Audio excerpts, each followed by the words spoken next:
Hi dear family, welcome to Aishwarya channel. ಇವತ್ತಿನ ವಿಡಿಯೋದಲ್ಲಿ ದೇವಸ್ಥಾನದಲ್ಲಿ ಹಾಗೂ ಮದುವೆ ಮನೆಯಲ್ಲಿ ಕೊಡುವಂಥ ಟೇಸ್ಟಲ್ಲಿ ಕಾಬೂಲ್ ಕಡಲೆಕಾಳನ್ನ ಉಸ್ಲಿನ ಮನೆಯಲ್ಲೇ ಹೇಗೆ ಮಾಡೋದು ಅಂತ ತೋರಿಸ್ಕೊಡ್ತೀನಿ. ವಿಡಿಯೋನೆಲ್ಲ ಸ್ಕಿಪ್ ಮಾಡ್ದಂತೆ ಕೊನೆ ತನಕ ನೋಡಿ, ನಿಮಗೆ ಬೇಕಾಗಿರೋಂಥ ಇನ್ಪುಟ್ ಸಿಗುತ್ತೆ. ಈಗ ಬೇಕಾಗಿರೋಂಥ ಇಂಗ್ರೀಡಿಯೆಂಟ್ಸ್ನ ಶೋ ಮಾಡ್ತಾ ಇದ್ದೀನಿ. ಅರ್ಧ ಕಪ್ಪಷ್ಟು ನಾನಿಲ್ಲಿ ಕಾಬೂಲ್ ಕಡಲೆಕಾಳನ್ನ ನೆನೆಸಿ ತೆಗೆದಿಟ್ಕೊಂಡಿದ್ದೀನಿ. ನೆಕ್ಸ್ಟ್ ಸ್ಟವ್ನ ಆನ್ ಮಾಡ್ಕೊತಾ ಇದ್ದೀನಿ. ಫ್ಲೇಮ್ ಆನ್ ಮಾಡಿಕೊಂಡು ಒಂದು ಕುಕ್ಕರ್ ಇಟ್ಟಿದ್ದೀನಿ. ಅದಕ್ಕೆ ನಾನು 2 ಲೋಟದಷ್ಟು ನೀರನ್ನ ಹಾಕ್ಕೊಳ್ತಾ ಇದ್ದೀನಿ. ಹೆಚ್ಚಿಗೆ ಹಾಕ್ಕೊಳ್ಳೋ ಹಾಗಿಲ್ಲ.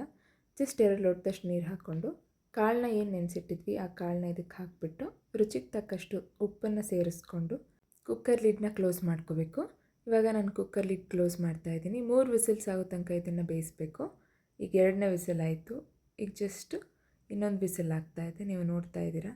3 ವಿಸಿಲ್ ಆಗಿದೆ. ಈಗ ಇದು ಸ್ವಲ್ಪ ತಣ್ಣಗಾದ್ಮೇಲಿಂದ ಇದ್ರದ್ದು ಲಿಡ್ನ ಓಪನ್ ಮಾಡ್ಕೊತೀನಿ. ಈಗ ಕುಕ್ಕರ್ ತಣ್ಣಗಾಗಿದೆ. ಈಗ ಲಿಡ್ನ ಓಪನ್ ಮಾಡಿ ನಿಮಗೆ ತೋರಿಸ್ತಾ ಇದ್ದೀನಿ. ಕಾಬೂಲ್ ಕಡಲೆಗಳೆಲ್ಲ ಎಷ್ಟು ನೀಟಾಗಿ ಬೆಂದಿದೆ ನೀವು ನೋಡ್ಬೋದು. ಹತ್ತಿರದಿಂದ ಝೂಮ್ ಮಾಡಿ ತೋರಿಸ್ತಾ ಇದ್ದೀನಿ. ಈ ಥರ ಬೆಂದಿದ್ರೆ ಸಾಕಾಗುತ್ತೆ. ಹೆಚ್ಚು ಏನು ತೀರ ಕಲಸೋಗೋ ಥರನೂ ಮಾಡ್ಕೋಬೇಡಿ. ಈಗ ನಾನು ಇದನ್ನು ಸಪ್ರೇಟ್ ಒಂದು ಬೌಲ್ಗೆ ತೆಗೆದಿಟ್ಕೊಂಡಿದ್ದೀನಿ. ಈಗ ನೆಕ್ಸ್ಟ್ ಒಗ್ಗರಣೆಗೆ ಏನೇನು ಬೇಕು ತೋರಿಸ್ತಿದ್ದೀನಿ.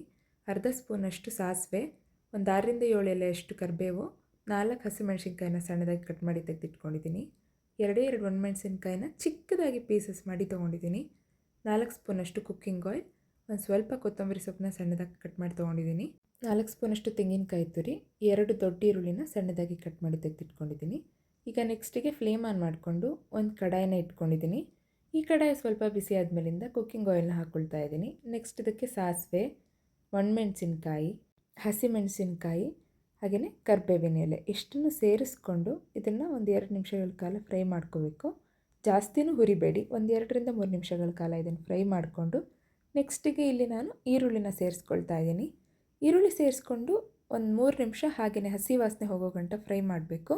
ನೆಕ್ಸ್ಟ್ ಇದಕ್ಕೆ ಬೇಕಾಗಿರುವಷ್ಟು ಸಾಲ್ಟನ್ನ ಸೇರಿಸ್ಕೊಂಡು ಮತ್ತೆ ನಾನಿಲ್ಲಿ ಫ್ರೈ ಮಾಡ್ತಾ ಇದ್ದೀನಿ. ಲೋ ಫ್ಲೇಮಲ್ಲಿ ಇಟ್ಕೊಂಡು ಫ್ರೈ ಮಾಡಿ.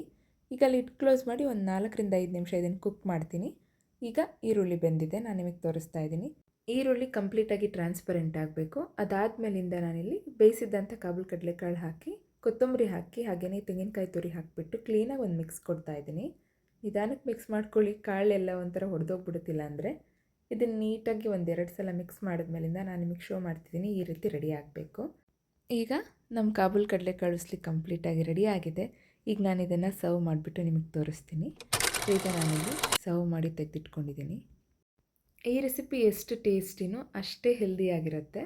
ನಮ್ಮ ಬಾಡಿಗೆ ಬೇಕಾಗಿರೋಷ್ಟು ಪ್ರೋಟೀನ್ನ ಕೊಡುತ್ತೆ.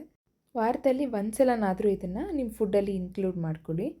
ಇದನ್ನು ಅಥವಾ ಇದು ಸಿಗ್ತಿಲ್ಲ ಅಂತ ಹೇಳಿದರೆ ನೀವು ಮಾಮೂಲಿ ಕಡಲೆಕಾಳು ಬರುತ್ತಲ್ಲ, ಕಪ್ಪು ಕಲರ್ ಇರುತ್ತಲ್ಲ, ಅದನ್ನೇ ನೀವು ತಂದು ಬಳಸ್ಕೋಬೋದು.